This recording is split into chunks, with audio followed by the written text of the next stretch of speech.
Now, starting with our lead story, the visit of Israeli Prime Minister Benjamin Netanyahu. Day 2 was packed with a string of engagements, the last of which ended just a few minutes back. Both sides have signed 9 bilateral agreements. The two prime ministers addressed a joint press conference. WION's Ramesh Ramachandran sent us this report.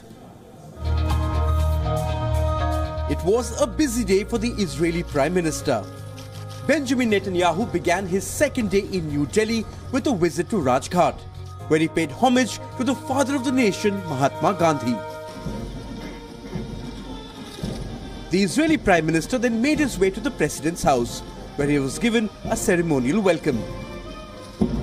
The warmth between Indian Prime Minister Narendra Modi and his counterpart from Israel was visible here too. The chemistry between both leaders has become a hallmark of this relationship.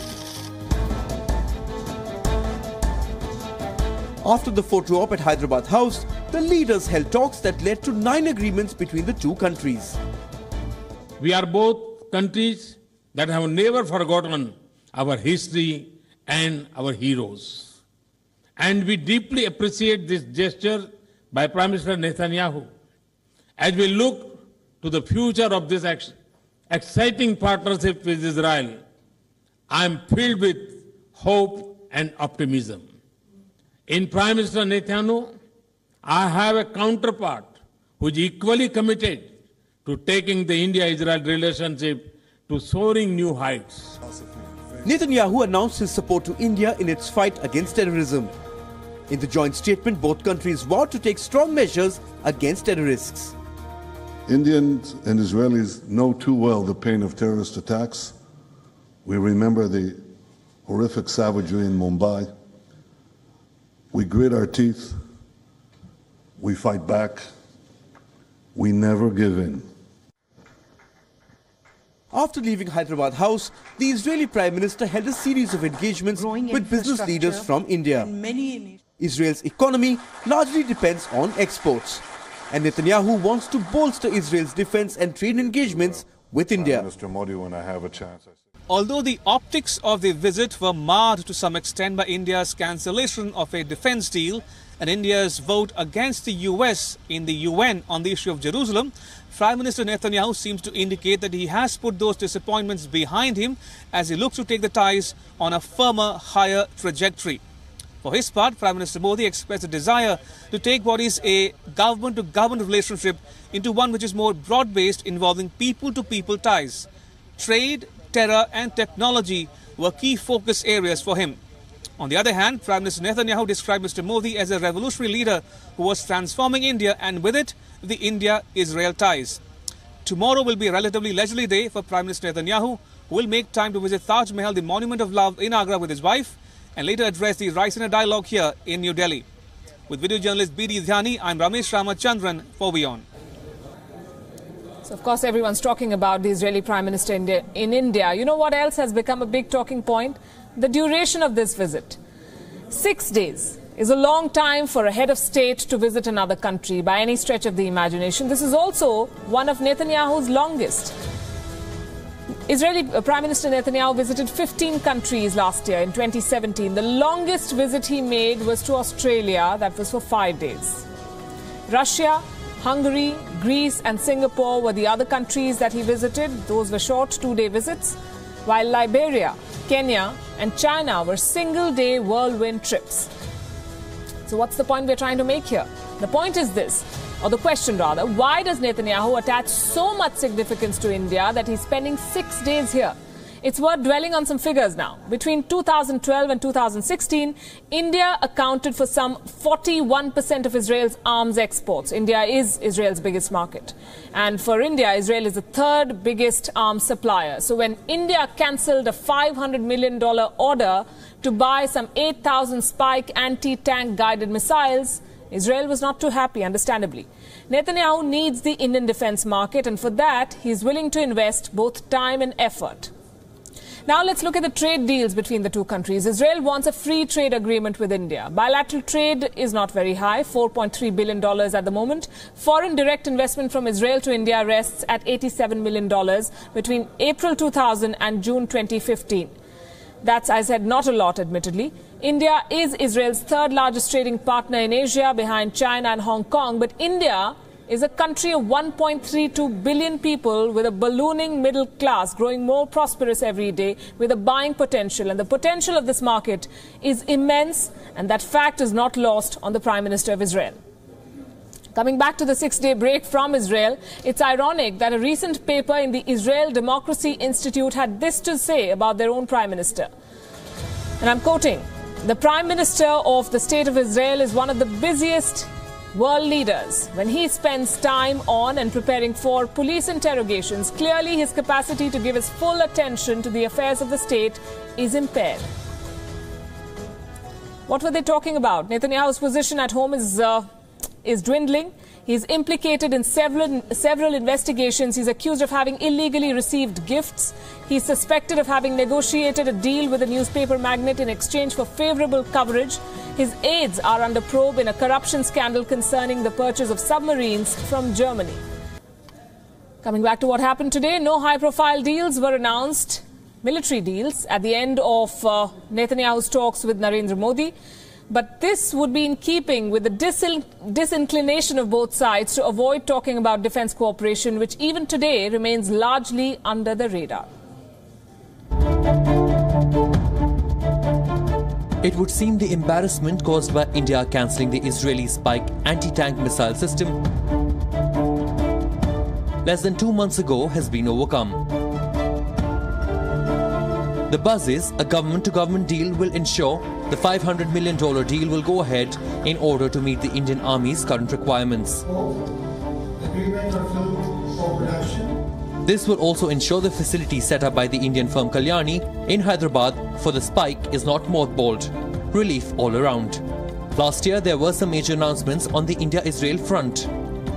Last April, India signed a $2 billion agreement with Israel Aerospace Industries. This was for the Advanced Medium-Range Surface-to-Air Missile System. It includes phased array radar, command and control systems, mobile launchers, and missiles.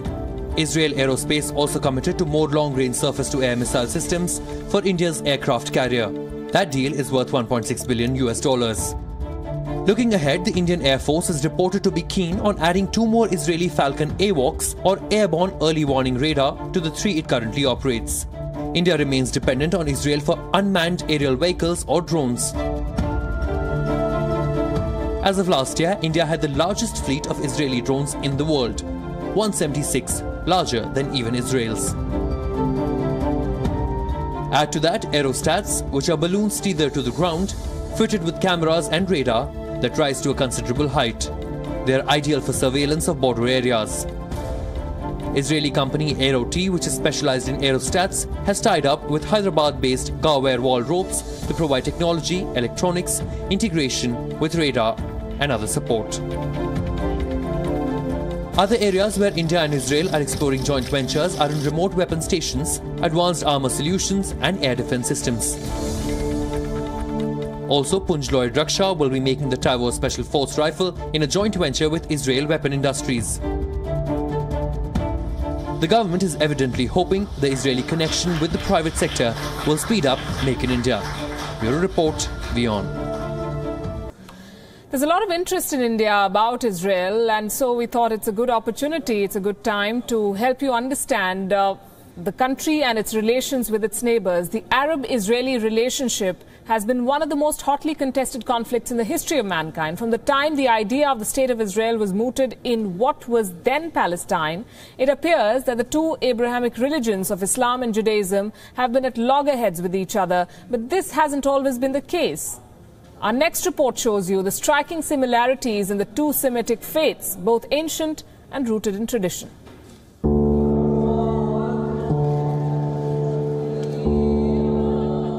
Islam and Judaism both claim the Middle East as their home. Their religious practices are similar, as are their outlooks and their religious laws.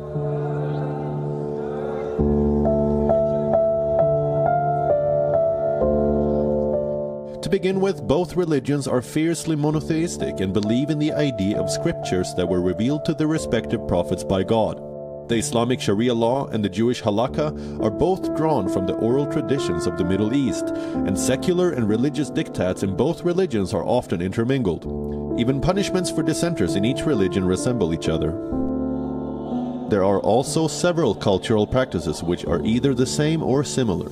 For instance, the concept of halal food exists in Islam. A similar idea of kashrut dietary laws is to be found in Judaism as well. Halal in Islam means what has been permitted, and it also refers to the manner in which an animal is slaughtered for meat. The Jews also slaughter in a similar fashion, and their method is known as kosher. Pork is prohibited for both Muslims and Jews. The practice of male circumcision is mandatory in both religions. Islam and Judaism also follows similar customs during burial. The idea of philanthropy is common in both Islam and Judaism.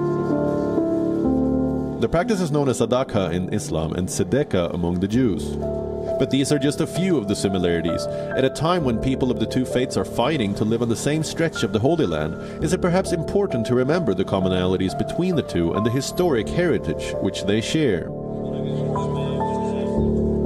Bureau Report, WION. Today is the day to celebrate the Indian Army. On 15th of January, 70 years ago, Field Marshal PM Netanyahu took over as the first Indian Commander-in-Chief from the British.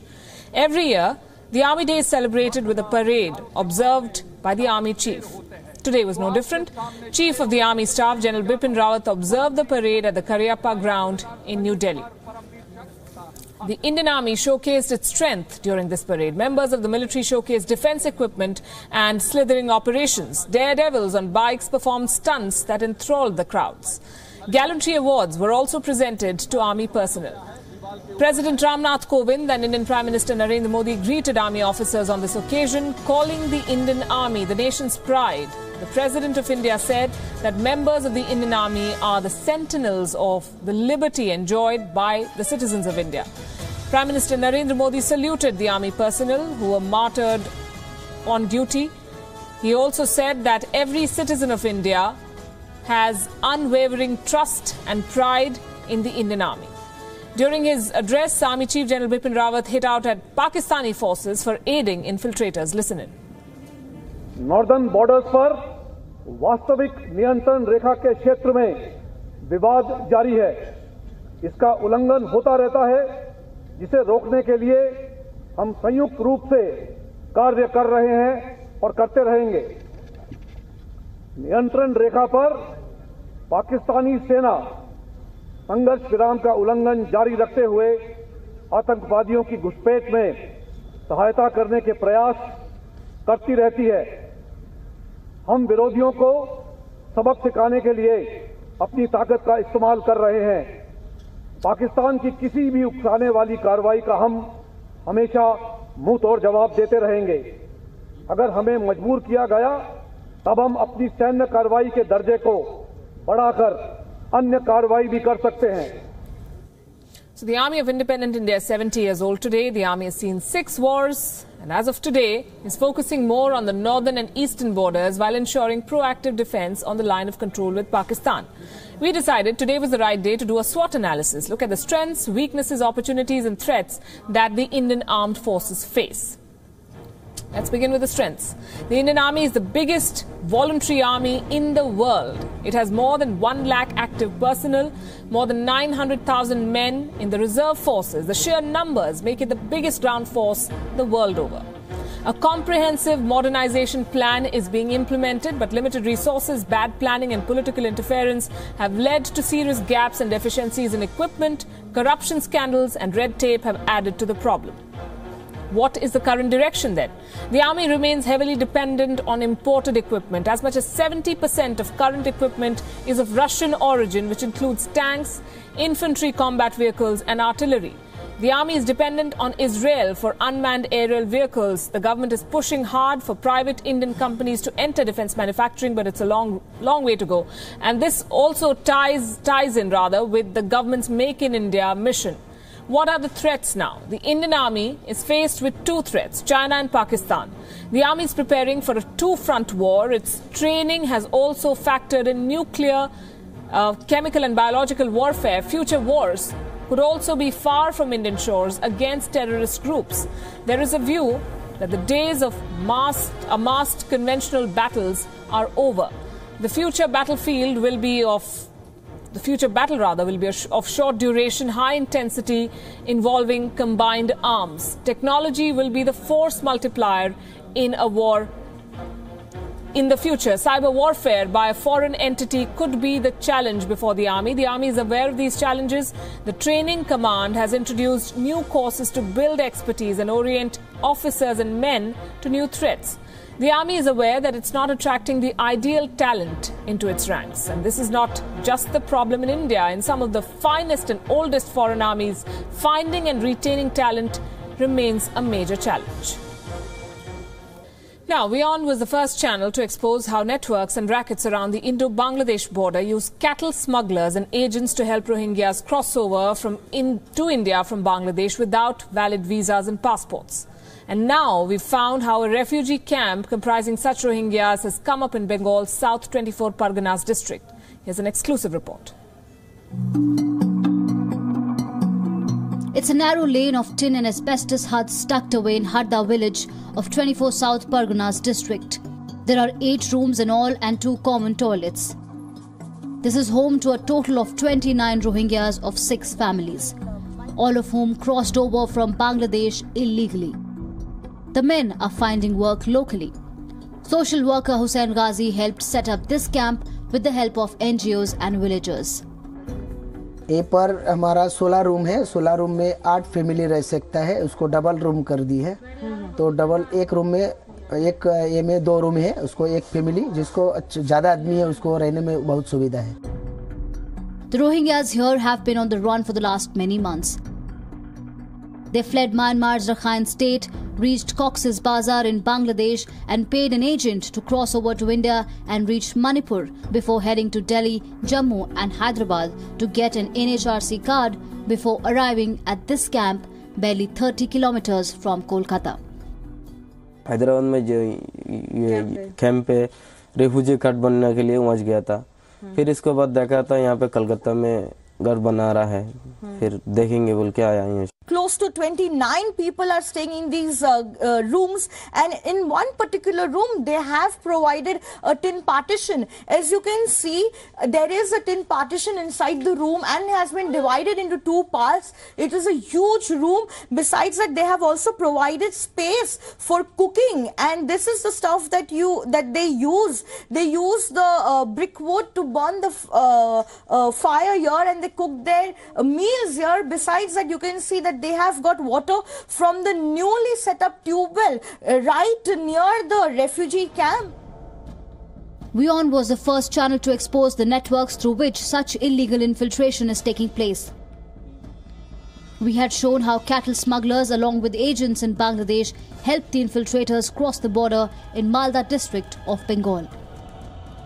Organized networks have come up and competition is high. Even discounts are being offered if the entire family wants to infiltrate. The going rate for infiltrating one Rohingya is over $300. It is $30 to $80 for a child. For a 5-member family, a $300 discount is offered. हम लोग जो एक आदमी के 20 से 25 हजार लेते हैं, एक साथ एक फैमिली में अगर 5 आदमी या 6 आदमी होता है, तो उससे हम लोग 20 हजार 25 हजार डिस्काउंट देते हैं, 80 हजार 75 हजार में पार करते हैं। तो आप लोगों को डर नहीं लगता? आप ये डर तो डर लगता है, फिर भी पेट के लिए काम करने पड़ता है। हम लोग के घर पे बाल बच्चा है, बीवी है, उसलिए काम करने पड़ता है। India shares over 4,000 kilometers of land border with Bangladesh. Across the states of West Bengal, Assam, Meghalaya, Tripura and Mizoram. India's border with Bangladesh is plain, riverine, jungle and hilly with hardly any natural obstacles. The area is heavily populated and at many stretches, cultivation is carried out till the last stretch of the border. In the last 2 months, almost about 60 to 70 Rohingyas either moving from India into Bangladesh or coming from Bangladesh into India. We were able to apprehend and take the necessary appropriate action. So in this, we were also taking the help of the other agencies, including the West Bengal State Police Department and the district administration. While illegal infiltration is said to be going on at many places, This camp in South 24 Parganas is the first direct proof of how it's taking place. The government of West Bengal for now is yet to respond to our report. Local police say that they are verifying the documents and the NHRC cards of the Rohingyas. Malda is a place where cattle smuggling has been an issue for several years, but all these smugglers have now taken into smuggling of Rohingya Muslims from Bangladesh into India. They're saying that they are in contact with some of those Rohingya Muslims, but the fact that the border is so, the security at the border has been tightened. Camera person Felix Rockinath and Rona Jaishingo, this is Pooja Mehta for WION. Now, the crisis in India's top court is over. The matter came to a head on Friday when 4 of the country's senior-most judges addressed an extraordinary press conference. They alleged that sensitive and important cases were being assigned to select benches headed by junior judges in the last few months. But India's Attorney General says the dispute was settled in an internal meeting, referring to the episode as a storm in a teacup. WION's Jessica Taneja has the details. It was unprecedented. 4 of India's senior-most judges addressing a press conference. What they themselves termed extraordinary. Their allegation, sensitive and important cases were being assigned selectively to junior judges in the last few months. That charge was intended to directly target the Chief Justice of India, Deepak Mishra. We tried to collectively persuade the Chief Justice that certain things are not in order, therefore he should take remedial measures. Unfortunately, our efforts failed. The nation was left divided as the fissures in India's most trusted institution was now made public. It's a plain and simple situation where the Chief Justice has lost the trust of all members of the collegium. But it was a crisis that couldn't be allowed to fester. Monday was the first full working day for India's courts following that extraordinary press conference. After 3 days, at an internal meeting, the rift between the Chief Justice of India, Deepak Mishra, and the 4 Supreme Court top judges who took him on publicly was finally settled. India's Attorney General said, and I quote, "All disputes are settled, things are normal, it was a storm in a teacup." The 4 judges, Justices Chilameshwar, Ranjan Gogoi, Madan Lokur and Kurian Joseph, stuck to their routines and attended court. After 4 senior-most judges of the Supreme Court came to People's Court and said that nothing is in order inside the Supreme Court, the matter now seems to have been resolved amicably. The 4 senior judges also met Chief Justice of India, Deepak Mishra, on the issues that had created differences within the judicial system, and that led to the crisis that the country got to witness just last week. However, the Chief Justice of India has not responded to the allegations made by the 4 judges, but what remains to be seen is how and what is he going to say on this unprecedented crisis that has hit the country now. Jessica Taneja, WION, New Delhi. Now, the name's Drumpf, not Trump. And the man is the most controversial president of the United States. One of the many things the president is in the headlines for is an expletive he used to describe some countries that US immigrants come from.